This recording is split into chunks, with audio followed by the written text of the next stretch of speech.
with our lovely friend, Imogen. Now what we're going to do is we're going to do a really fun art activity with you to learn more about the meanings that objects hold and how we think about objects and how we can learn to create different ways of placing objects next to one another and think about the meanings and stories that they can tell. So, for this activity, what you will need is a collection of objects. This can be anything. They can be objects that have a significant meaning to you. For example, this beautiful little tape measure is something that my grandfather owned. And this is a really important object to me because it holds the sentimental value of my grandfather. So you can find objects that are important to you in that way. Or they can also be everyday objects that you use that don't really hold any significant value, but you're drawn to or interested in some way. So for example, this blue spoon doesn't really mean anything to me, but I liked the color, so I collected it. And once you have your objects that you've collected, you're going to place them out on a table. This can be on your desk, at school, or at home, wherever you are and doing this lesson. And you're going to place them out on the table and take some time to think about what they mean and how they're significant to you. And Imogen is going to talk a little bit about that way of thinking about objects in connection of being a curator and thinking about the objects or art pieces that she may encounter or use in a gallery exhibition.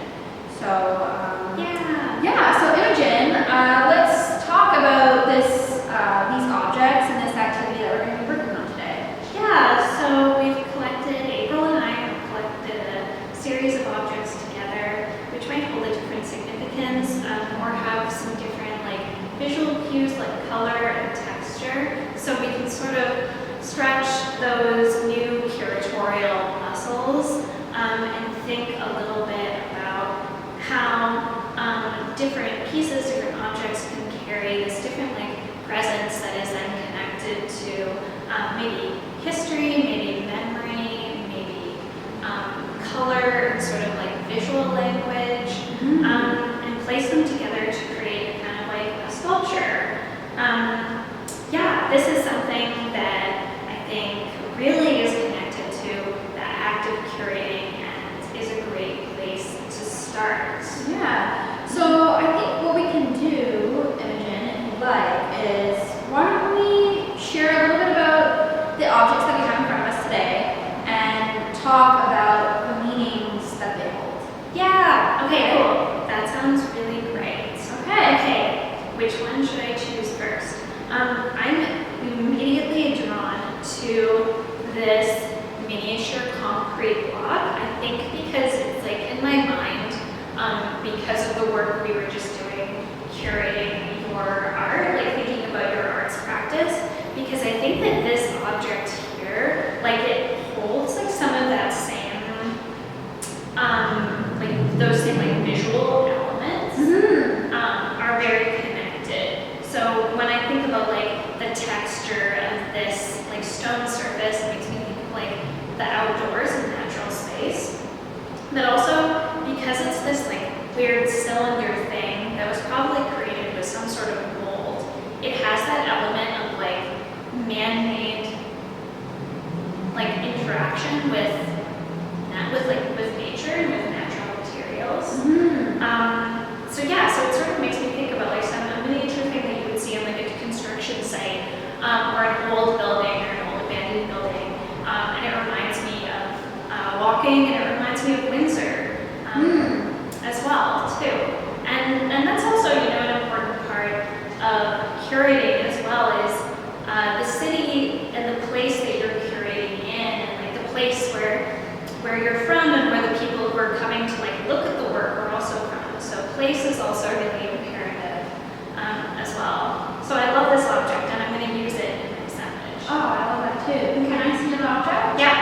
So I think something important to also think about when you have your objects in front of you is that everyone's going to interact with these objects very differently. So Imogen has shared with us the way that she thinks about this object, the way that she has experienced it out in the real world, and what it reminds her of. So for me, I think that what I'm kind of experiencing and thinking about is that this object is very heavy. It has a lot of weight to it. And I think the physical attributes of the actual object are something to also think about. You know, something very, very heavy versus something that's very, very light. And holds a completely different texture or size in comparison. So that was something I was also thinking about, was how this is like a really heavy object. It makes me kind of carry it differently, for sure. I'm a little bit slightly afraid to drop it. I wouldn't want to drop this on my toes, so I'm holding it with a little bit more care. So I think it's also, you know, we've got this symbolic element, but then also this kind of way that we personally interact with this object, and how I'm responding to it in connection to that is also something to think about. That is something to think about. Yeah, really, like that's such an important part of that process too, because of the weight of it and the way that you're interacting with it too. This object is then going to sort of, when it's paired with a different piece, you know, like something that is lighter or more delicate, that's going to become like a conversation. You know, when you put one thing, you know, up against one another, yeah, like really the friendship. Or even something like this that's like light and airy, you know, like a brush. Against something heavier, sort of crushed underneath or something like that. Like it starts to mean something. Exactly. So now that we've gone a little bit over explaining how these objects can hold different meanings and how we interact with them, you can take the time to do that and to think about that with the multiple objects you have in front of you. And once you've done that and had a chance to reflect, like Imogen and I just did, what you can do is you can clear space on the table or desk, whichever surface that you have, and start thinking about the relationships between the two of them. What kind of stories can these different objects tell? So Imogen has placed these two objects together, and now they're creating a new shape. They're creating a new shape, and they're making you think differently about the meanings of these objects once they're paired. So the goal of the activity today is to take the time to think about how two very different objects, when paired together, can create a new story. Yeah. So let's talk about this assemblage or little sculpture that you've made of these two objects. Let's reflect on it. Oh my gosh. So we've used an old paintbrush, which is such, you know, a loaded object that really, you know, it makes me think about like creativity. It makes me think about labor. You know, it's an object that's like been used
one here. Now, what objects am I drawn to and want to use?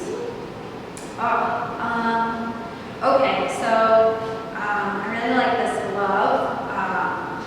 It makes me think about working and a worker and somebody who would be lifting heavy things or would need protection for whatever job that they're doing, or maybe even something like the garden or the game. What about you? How do you feel about this glove? I would use a glove like that to garden. To garden? Or it even makes me think about like the human anatomy, you know, and the hand, and the idea of like thinking about like your fingers and and just like labor and using your hands. Yeah, it kind of makes you go like this. Yeah. I just look at like we're responding and how our hands move in those kinds of gloves or how they feel. You can think about the textures. I think what I'm going to pair this glove with is either something completely opposite or maybe something that goes along with it.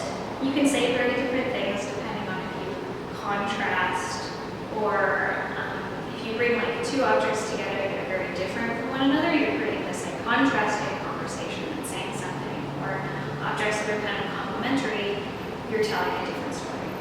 Yeah. So what I think I'm going to do is I'm now drawn to these keys.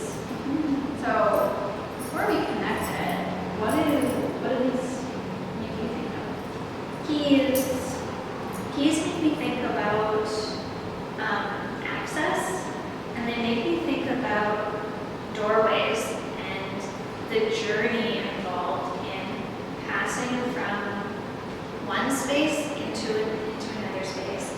And it's getting chillier outside, so that process of like temperature, going from like somewhere cold to somewhere really warm and cozy.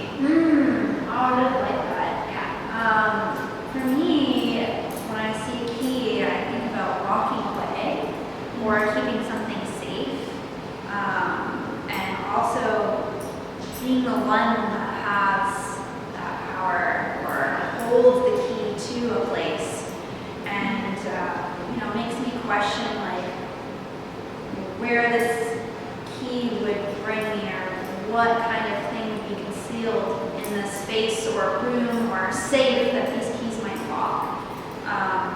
What are they a key to? I don't know. Keys are mysterious, especially for me, because I don't know where those keys, and so for like the outside perspective too, like the outside viewer that maybe doesn't know which doors those keys necessarily unlock. So that's like another kind of interesting part of this exercise too, is trying to think about if there was a third person or one of your or a friend of yours or an acquaintance were to come up and see this sculpture that you've made, would they have the same kind of associations? Would they read it in the same way? Yeah, and that's really similar to how people come in and experience artwork in the gallery space. Exactly. So this is my object combination. I'm going to place these keys in the gloves because I was talking about somebody who holds the keys and thinks about that, thinking about the power of who gets to have access. So now I think like once these objects are put together, I start having a visual of who might be this person that has these keys because of the glove. Who does this glove belong to? What do they do? How do they use these gloves? And would this be a clue as to what these keys might be used for? So for example, Imogen shared with us that these are gloves that she would use in the garden.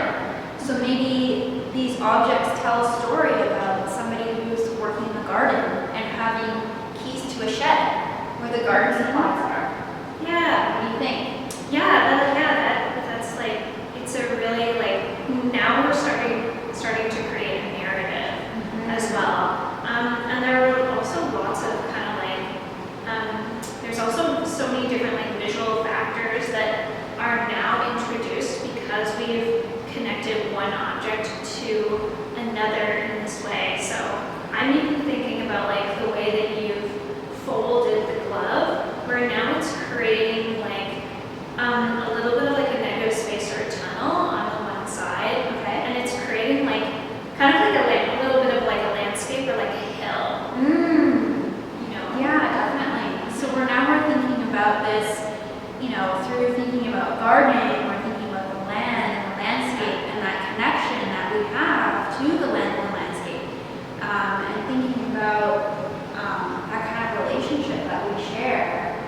with nature or natural elements that are landscape. Like for example, I'm thinking of dirt and soil and plants and plant life and what exists there. And because of the glove, it's making me think about digging into the earth and thinking about a connection that I have with it.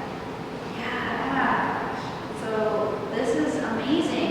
So when you're creating your connections with your objects and creating these kinds of sculptures or assemblage with these pieces, you want to think about those kinds of narratives or stories that they create. And like Imogen said, thinking about how somebody else might experience that. So even if you have an intention of how someone's going to experience these objects, it might be different. And sometimes you might not always know your intention to start. I did not have an idea of what kind of story I would create. And Imogen didn't know the kind of story that she would create with these objects together. But now that we've played and experimented, we've been able to do that. Yeah. So we encourage you to have fun and to play with the objects you have in front of you and really, be kind of maybe a little bit silly in thinking about how you would display this object. So let's kind of just have fun being really, weird about how these objects might interact with one another.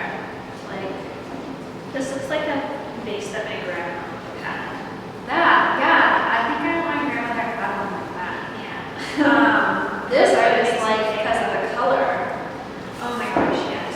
I love pink. Yeah. Pink is my favorite color. So, you might be drawn to an object simply because of the color. But, if you want to challenge yourself, you can use more than just two objects. Your stories might become more complicated and it might be more of a challenge to discover what your story might be. But if you're wanting that challenge, And the objects also don't have to be like on top of one another either. Like they can say just as much just by like existing beside each other or doing a similar process that we were doing in the second half of the video. We were just like one thing beside another and creates a story as well. I love that. And even having some things that are placed next to each other that will go together. For example, these are two tools we use for measurement. Exactly. When you put something I think about a lot when I'm curating is the fact that when you have one object that's higher up than another object, that usually communicates like value. So if you think about like something that's of like higher value would be closer to the top, and then something that's like of lower value, which that's kind of arbitrary, but like in terms of like art and art history, that's kind of like a common theme. So thinking about how you place the objects, not just next to each other, but also thinking about how the objects create this kind of hierarchy of importance, depending on the height of where you place them. So this becomes something that maybe creates this level of importance to this stone, for sure. So if I think about like, this is my grandmother's vase, and then this is this like natural object, this stone, does that mean that, the memory I have associated with the stone is, of more like personal importance than memory attached to vase? Like those are just sorts of some of the things that you can start to think about in terms of like placing. Yeah, and I think that that's really great. And also, even right now, as we're talking about this object combination, I'm thinking about, well, what does this object normally function as? It normally holds flowers, right? And we put this value to flowers in the vase. They're beautiful, we want to experience them.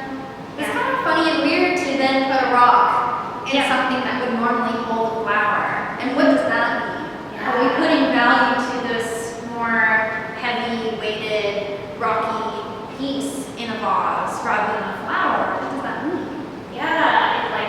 And also when you're doing something like an exercise like this, or even when you're curating work and thinking about art too, sometimes the questions are just as important as the answers, and you don't necessarily have to have all the answers because you're thinking about like creating a conversation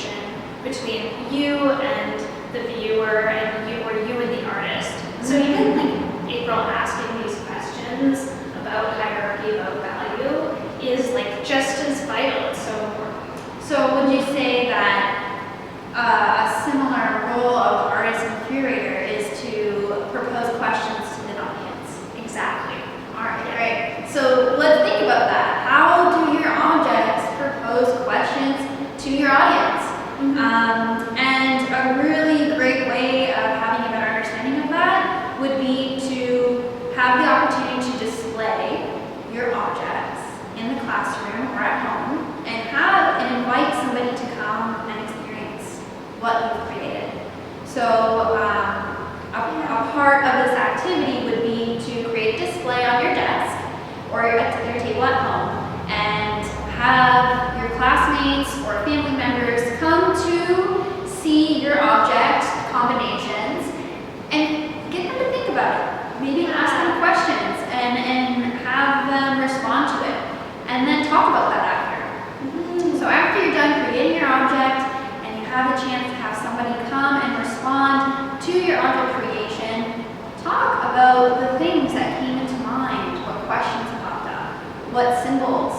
You know, while Imogen and I are here talking about these things, we're just articulating the images that are coming into our minds naturally. We're not trying to find the meaning. We're just going, oh, that's, for some reason I'm thinking about this, and that holds meaning to it. Yeah, it's really that's such a fun part of that curatorial process is that exploration. And you can find so many everyday avenues in order to explore that. And I think about exploration and think about meaning, think about juxtaposition in your day-to-day. And then I think another challenge after you are done reflecting on your piece that you've created with an audience or a friend, family member, classmate, think about where you put that creation. Would that be something you'd want in a gallery space? Is that something you'd want to leave and put in the city somewhere? And thinking about who's going to see or interact with that and why that's important.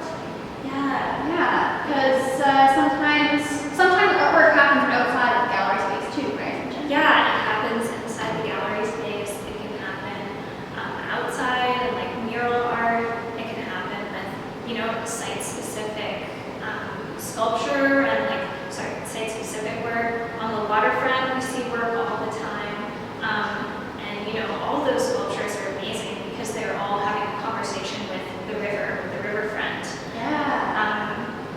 So there's lots of different ways to juxtapose objects and space, both inside the gallery and then outside and in your environment and in your home as well. And working inside the gallery is a great way to practice how you would play with that. Before in our video we talked about Imogen made a really great point of placing the painting closer to an area in the gallery that has a window so people who are walking by can see that.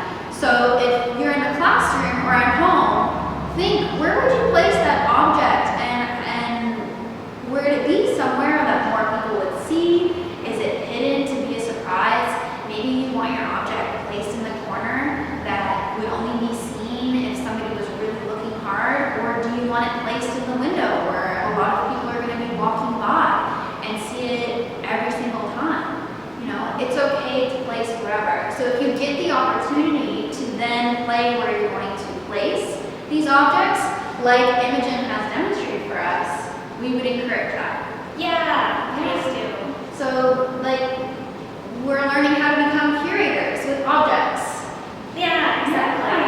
Yeah, I'm learning more about curating too from doing this exercise with you, and learning from you as well, because we think about objects in very different ways, and we assemble things in different ways. Yeah, so it's really good to know that our relationship and conversation that we have over these pieces is really important part of this kind of creative process that we've done today. So we want to be able to share our creations and experiences and thoughts together, and the gallery is a safe place to do that. Yeah, exactly. Yeah, part of that conversational dynamic around how you feel about an object and what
we have that ability to interact with the artwork a little bit differently with this knowledge that we have now. So thank you so much for having us here and having this experience. I've learned a lot, and I know that I'm going to take away from this and be able to think about these things that we've learned today the next time I go into a gallery space and see an art exhibition. So thank you so much, Imogen, for having me here at Artcite. And yeah, is there anything else you'd like to say before we end our activity lesson today?